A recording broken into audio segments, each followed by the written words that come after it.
Good morning. चल योगाला येतेस माझ्या बरोबर? नाही ग, घरात खूप काम आहेत आणि मुलं पण आहेत. बाय. ते काय काम असतं, हिचं आहे हिच्या घरी कामवाली. मला सगळं घरातलं काम करावं लागतं, तोच माझा योगा. अरे हे काय नोटिफिकेशन आलं? रील्स बघ केवढे फनी आहेत. आजचा दिवस कसा संपला काय कळलंच नाही. किती दमली आहे मी. चल झोपते आता. वाटतं आज बोलवायला, हिला काय कामच नसतं. Hello, good morning. नाही ग, मला नाही आहे वेळ.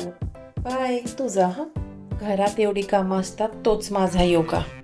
हा ताई बोल ना. हो ना ग, किती फनी, केवढं छान होतं ना. चालेल, आपण जाऊया उद्या शॉपिंगला. ठीक आहे, मला काम आहे. बाय. अरे केवढे फनी रील्स आहेत, बापरे. बघ ना. अरे मी योगाला जात नाही, बाकीचं घरातल्या कामाव्यतिरिक्त माझी कुठलीच एक्सरसाइज होत नाही, तरीही मी दमून जाते. मला वाटतंय मला स्वतःसाठी आता टाईम दिला पाहिजे आणि थोडासा मला मेडिटेशन योगा याच्यामध्ये इन्व्हॉल्व झालं पाहिजे. माझा स्क्रीन टाईम मला कमी केला पाहिजे. Good morning. चल मी येते आज तुझ्यासोबत योगासाठी.